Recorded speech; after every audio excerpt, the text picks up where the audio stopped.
and welcome once again to the College Football Focus. I'm Big Italy 42 here, joined as always by Spencer Limbach at Spencer_JL on Twitter. And we got a special guest today, John Moore from Pro Football Focus at the CFX on Twitter. So thanks, guys, for hanging out with us here. We're going to go ahead and talk about, obviously, the main Saturday slate. So, John, thanks for joining us this week.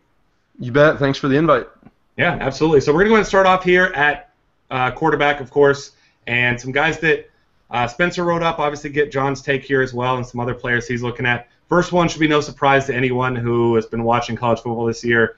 Seth Russell from Baylor, 10,100 on FanDuel, 9,300 on DraftKings, and obviously enormous upside for anybody in the Baylor offense, especially your quarterback. And as Spencer mentioned here, even in blowout wins, he's putting up big totals. So Seth Russell, is he your top overall option, or is he kind of grouped in with these other guys, or what's your take here? Yeah, I have him as a top overall option, even ahead of Boykin, which seems kind of crazy because Boykin has been in that spot for the past couple of weeks. But I like Russell even more this week. I mean, you have a 90 over-under there with Baylor and Texas Tech, just completely unheard of.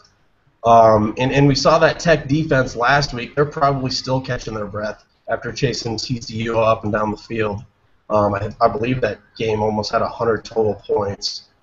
So, yeah, anytime you have Texas Tech on defense, back and forth shootout like this one against Baylor, Seth Russell might actually see 4 quarters of action for the first time this season. And he's been putting up 30 to 40 fantasy points in the first half of games. I mean, granted, that's against some pretty bad teams like SMU and some bottom feeders, but, I mean, Texas Tech defensively, I don't think they put up much more resistance. So, 350 yards, 4 touchdowns, maybe a couple rushing scores, that's not out of the picture. So, I mean, he could really go for 50 fantasy points here.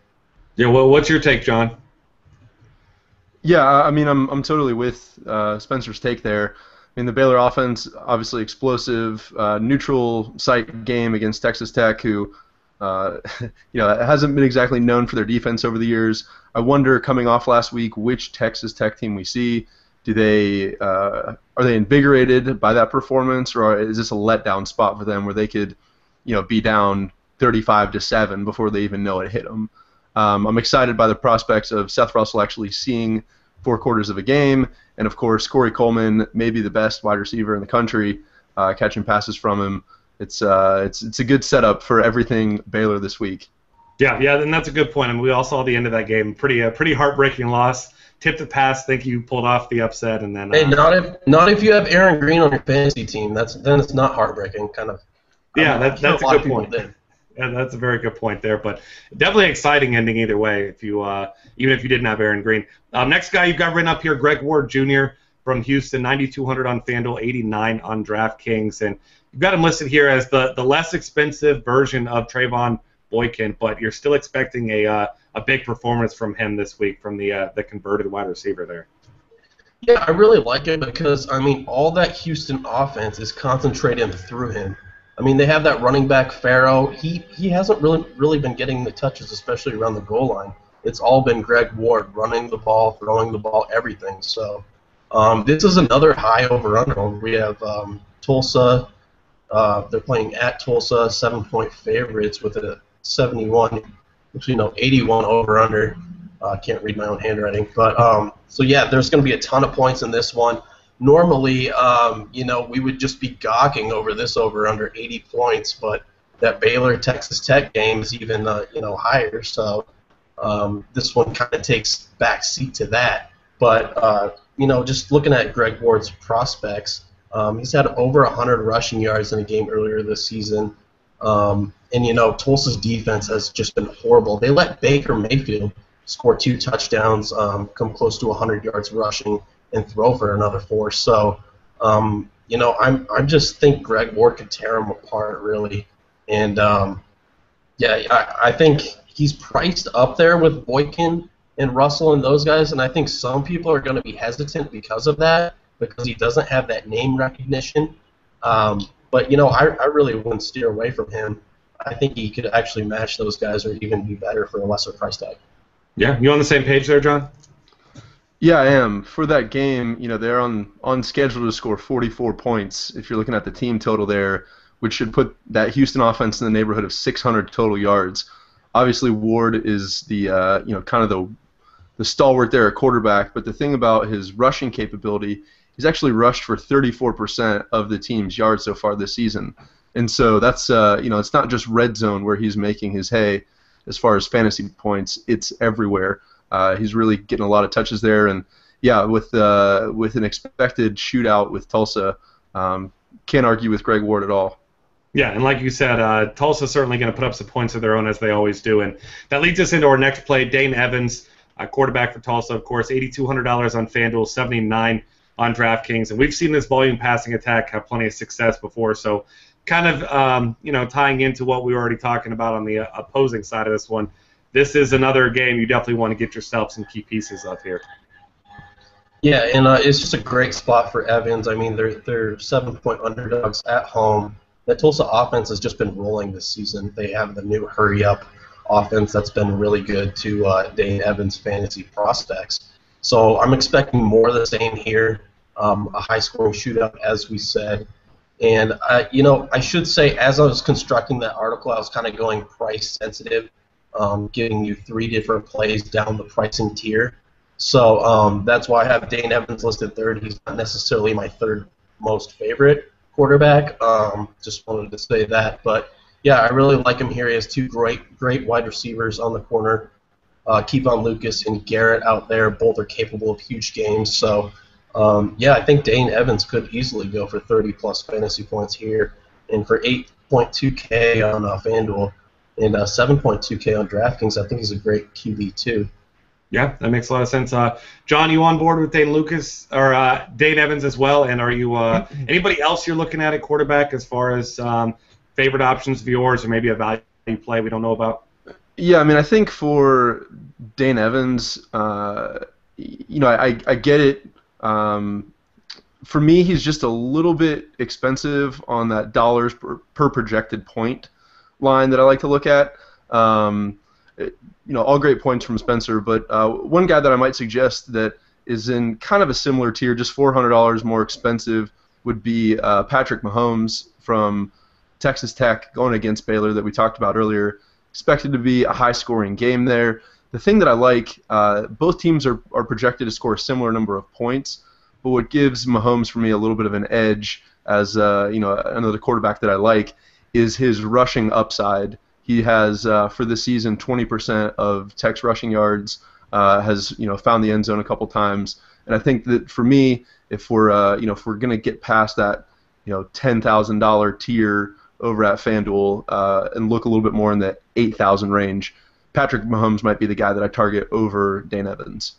Yeah, and that's a good call. I mean, we know that he certainly capable of putting up some monster stat lines as we've seen before. Anybody else you got for quarterback, Spencer? Yeah, I do like Mahomes as well. I just would mention to pay attention to the injury consideration. I'm guessing he will play. He is probable to play. I'm not sure if that will impact his goal line carries. We saw it kind of cut into his production last week.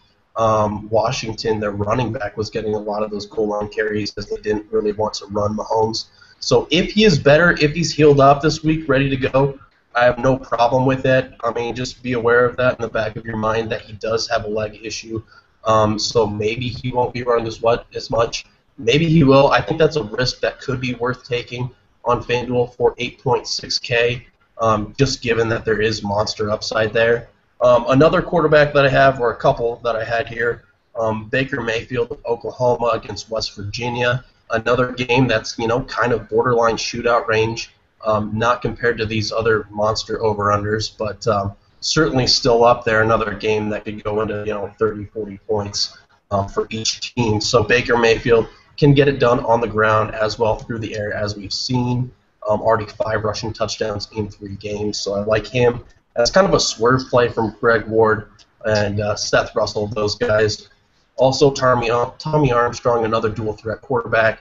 That Illinois defense really just doesn't scare me, so you can consider him for 7.7K. And then Wes Lunt on the other side of that, Nebraska's defense. I can say this because I'm a Nebraska alum, but their secondary is pretty damn bad. And that's me putting it nicely. So I think, the way Illinois stays in this game is that they're going to be throwing the ball, they're going to be picking on those corners who haven't done much of anything this season. So it could set up for Westlawn to have a decent performance. Yeah, any of those guys you on board with particularly there, John, or anybody else you want to add? Yeah, Mayfield was a name that I was going to mention, but he's a little bit more expensive than Mahomes or Dane Evans, and so I don't think I have anything too much to add to the conversation. All right, cool. Let's go ahead and move on here to running back. First guy written up here by Spencer is Dalvin Cook from Florida State, 7,700 FanDuel, 88 on DraftKings. And Spencer mentions he's mostly looking towards him on FanDuel, where he's got a significant price discount from the other side. So, and especially with some rain expected in this one, as he says here, maybe leaning more on the running game than they normally would be. Yeah, this one just sets up pretty well for Cook, and that price on FanDuel is just way too cheap for a player of his caliber. I mean, I think he was like 9.8K the last time we saw him against Boston College. Granted, he didn't do much in that game, but still, I mean, 7.7K is just way too cheap for a guy who could get like 150, maybe 200 yards. Obviously, that's optimistic of a projection for this game, but Wake Forest defense, I mean, they're not bad, but they're not very good either, so I could just see FSU running with the ground and pound in the rain there. And, Cook has a big day, 150 yards, maybe 2 touchdowns. Yeah, you on board with that, John? Yeah, the early slate for running backs is a little bit tricky. Cook, I think, is a great player. He's actually, I do a weekly market share report. He is one of the guys who's in the top 10 of running backs as far as shouldering the load for his offense. For this week, he's just a little bit rich for my blood, so I think I might be going elsewhere at the running back spot. But I see where Spencer's coming from on that one. Definitely. Who's somebody do you like that's a replacement potentially for Dalvin Cook? Yeah, so just in that same projection tier for me, but at a $1,100 discount is Jordan Howard. He's a guy that actually just wrote up today for RotoViz. He's, in my opinion, one of the most underrated running backs in the country. Finally gets his shot against a big-time team. Yes, Ohio State has a great defense, but Indiana also has a really strong offensive line. They've got a good veteran quarterback as well to take some pressure off of him. And I think for Indiana to stay in that game, Jordan Howard's going to need to have a big day. So I might roll the dice on him at a little bit of a discount, but I still think a similar projection as Dalvin Cook. Yeah, I like that a lot. Next up, Aaron Greene. Kind of mentioned him. He was the hero last week for TCU. Right place, right time type of thing. And he comes in at $8,000 on FanDuel, $7,800 on DraftKings. And not just that one play. I mean, he had a monster game there. And once again, TCU, as always, expected to score quite a few points this week. So why don't you give us your take on Aaron Greene there, Spencer? Yeah, and Aaron Greene, he had 30 fantasy points without that last touchdown anyway. So, pretty great game regardless. And I think it's a similar game script for TCU this week going up against Texas. And if you remember a couple weeks ago, Texas played Cal, and Cal with that spread offense, they actually ran the ball all over them. They had 2 backups go off for over 100 yards apiece. So, similar spread, high-octane, up-tempo offense for TCU. I think it's, just going to play out like last week's game at Texas Tech, where Boykin moves the ball up and down the field. They target Doxson on the corner, and then Aaron Greene just finishes off drives, and he's basically set up by Boykin in the passing game with those gaping holes. So, I think Aaron Greene, granted it was a difficult decision to write him up or Shock Linwood of Baylor, similar price range there, but I think I'm siding with Aaron Greene this week. Yeah, how about you, John? Yeah, I'm on board with that. I kind of like I mentioned earlier, it's just a little bit of a thin slate for some of the targets that I like most this week. But getting any piece that you can of that offense is always a good option. Yeah. Next guy you got written up here, Matthew Days from NC State, 5,100 on FanDuel, 53 on DraftKings. Obviously, you want to get yourself some value at some point. If you want to get yourself big pieces of those huge totals we talked about, going to cost you quite a big chunk of your salary. So, as far as value plays go, Spencer, is this your main target here? It is, and I think a lot of people will be on him because, I mean, he's as cheap as he is, 5,100 on FanDuel. And right next to his name, he has, a 30 fantasy point per game average. So I think a lot of people will jump on board for that with that. And, you can't really blame him. Granted, NC State hasn't really played anyone this year. This is their first test against Louisville, and that's actually a pretty good defense. If you saw their last game against Clemson, they really shut down that offense. So, granted, it is a tough matchup, but the price, and he's going to see, a pretty decent volume there out of that backfield because their backup / change of pace running back, Shadrack Thornton, is actually off the team now. I believe he actually hit someone with his moped and then fled the scene. So, yeah, maybe that's a story for a different day, but not good news for him. But good news for Matt Days and people that are backing in this week on FanDuel. Should see about 25 carries. Maybe get over that 100 yards. Could be difficult against Louisville, but he's getting the goal line reps too. So maybe 1 to 2 touchdowns is another question. Yeah, and how about you, John? Are you looking at Days as a value? And also, are there any other values or any other running back at any tier you want to add here? Yeah, I think for Days, if you look at him so far this season, he has just shy of 50% of NC State's rush yards. Obviously, with Shadrack Thornton out of the way, that could tick up this week. Moreover, I like that he's a threat out of the backfield as well. He's actually accounted for 16% of NC State's receiving yards so far. And so he's got both the upside of sort of the workhorse load, but also has the reliability of having that pass-catching ability to bolster his fantasy score. And so, yeah, I'm on board with Matt Days this week. I guess one other guy that I'd like to mention, we talked earlier about Dane Evans from Tulsa. I think his running back could be an interesting option too. That's Zach Langer. A little bit more expensive on FanDuel at 7,300, but I think that's a name that hasn't come up yet that I just want to bring some awareness to. Yeah, absolutely. Getting yourself a piece of that attack, and as we know, a pass first attack, people are going to automatically be looking towards the wide receivers in this one ahead of the running back, so that's a good call there. You kind of mentioned this next guy as we moved to wide receiver earlier, Corey Coleman. Depending on who you ask, it seems like you're on board with John as Corey Coleman being the best receiver in football, and it's hard to argue with it. 8,600 on FanDuel, 79 on DraftKings. The guy has, absolutely ridiculous totals over the past 2 weeks. So I know, Spencer, you're on board with him as the top, and John, you agree with there? Yeah, I've got him as my highest projected receiver for the week, had him as my highest projected receiver for last week, and basically until someone proves that they can cover him, I don't know why you wouldn't run him out there with the upside of a 200-yard, 2-touchdown game every week. Yeah, absolutely. Next up, we've got DeMarcus Ayers from Houston, obviously another key piece of that big total there, and 6,700 on FanDuel, 62 on DraftKings, and looks like he's been a pretty consistent option recently with some upside, Spencer. So why don't you give us a little bit more about the Houston wide receiver?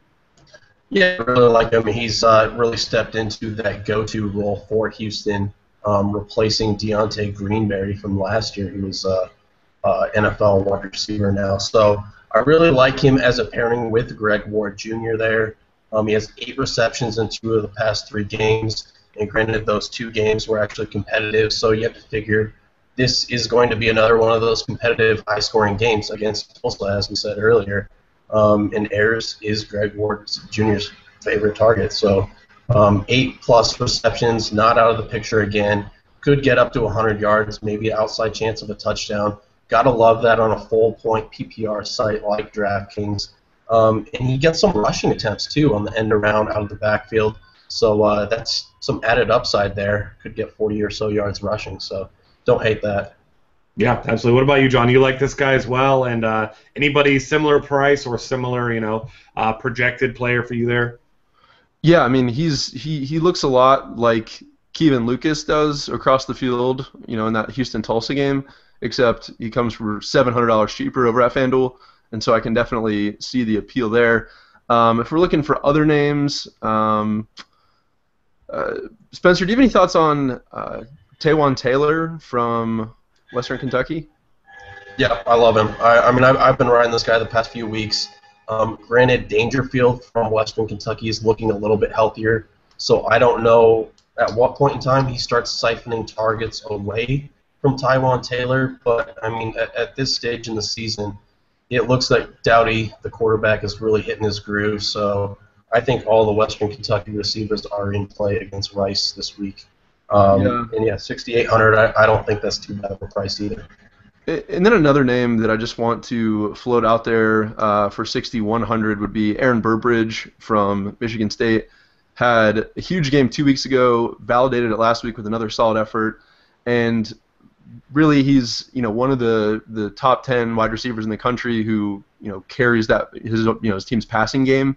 Connor Cook is looking like one of the best quarterback prospects in the country, and even if it is a Big Ten game, even if it's not exactly sexy, I think that he could be a strong value play for a significantly cheaper price than a lot of the top projected guys.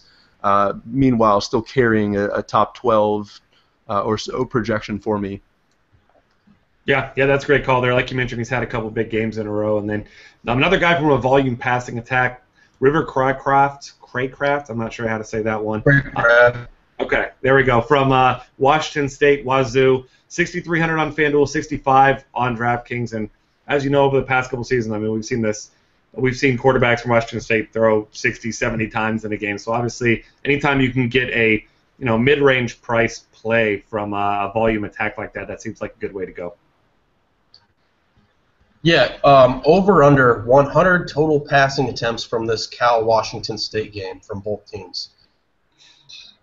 I might be inclined to take the over because both teams, I mean, they could have 60-plus pass attempts. And, there's just plenty of production to go around for Washington State. I mean, you can also look at Gabe Martz. I think he is their number one wide receiver. Obviously, that changes week to week on a production basis. But Cracraft is right up there along with him. He had a bad week one, but, I mean, if you remember, Luke Falk got hurt there. They were out of rhythm. I mean, things were just messy in that game. He has since turned it around in the past two, so I think he's on track to have another, maybe 100-plus yard game. And I really look at this game flow playing out like the Washington State-Rutgers game earlier this season where it was kind of a shootout there. Similar thing could happen at Cal this week. And if you remember, Marks and Cracraft both went over 100 yards in that game, so I'm expecting another, kind of a repeat performance this time. Yeah. How about you, John? Do you have a favorite wide receiver from this game or another person similar? For me, I have Marks rated a little bit higher. He's a couple $100 more expensive on both sites, but I think that might be worth paying up for. But overall, can't argue with the with the thought process of getting some action from that game. Now I would say Burbridge is probably my favorite. More of a value kind of play. Okay. Sounds good. And then as we move here to tight end, obviously this is going to be FanDuel specific, no tight end spot on DraftKings. And the first name, obviously going to be your chalk play. Once again, Tyler Higbee from Western Kentucky, $4,100. And like Spencer's been talking about all season long, the price keeps rising up, but he continues to produce, continues to get a ton of looks, red zone targets as well. So, I mean, he's got to once again just be your chalk play, your guy that you just kind of slot in there at tight end if you want the high floor and the ceiling, right? Yeah, I don't really want to beat a dead horse in saying this because I've said it for, I think, the past 3 weeks. But, I mean, he's giving you wide receiver number 2 production for $4,100 at a position that doesn't have much upside. I mean, you just put all that together, and I don't know how you can fade this guy. I mean, obviously, there is another guy who's kind of sort of up in his spectrum, and that's Samuels of NC State. But I don't know. I think that's more of a tournament pick. I don't think you're going to do that for cash games. The appeal with Samuels is that he's kind of a tight end / fullback, wherein he does get some goal line carries. But, I mean, you have to consider those came against some pretty bad opponents where NC State was just kind of running the clock out, getting into the red zone a bunch of times. So I don't know if he'll see those looks this week against Louisville.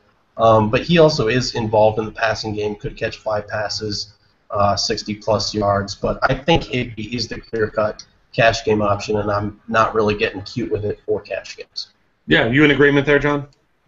Yep, he's my highest projected tight end for this week. All right. Any other tight ends that you have there, John? I know Spencer's got one more cheap guy mentioned. Do you have another similar upside guy or another guy you would consider in cash games, or are you just sticking with Higbee? Yeah, I mean, I like Higbee. If you want to go even cheaper, at $3,300, I project Dan Vitale from Northwestern to have a pretty decent game. But other than that, we mentioned Higbee, Samuels, and then Vitale, maybe Bucky Hodges as well.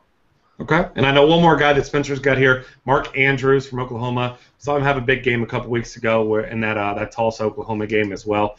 And $3,300. You've got him listed here as kind of your contrarian upside play. So seems like the consensus still here is that we're sticking with Higbee and cash, but that Andrews is a GPP type option. Yeah, and that's only if that extra $800, pretty much makes the rest of your team. That's the only way I would, fade Higbee, and then just kind of hope that your cheaper guy, gets you at least maybe somewhat similar production. Yeah. Anything else for you here, John? Or are we good to go? Good to go. All right, well, John, thanks for hanging out with us this week. You can find John at the CFX on Twitter. He's from Pro Football Focus, of course. So once again, Spencer, thank you as well. And check us out at DF Cafe. Check out John on Twitter there. Check out all of his college football work as well. And we'll see you guys next time.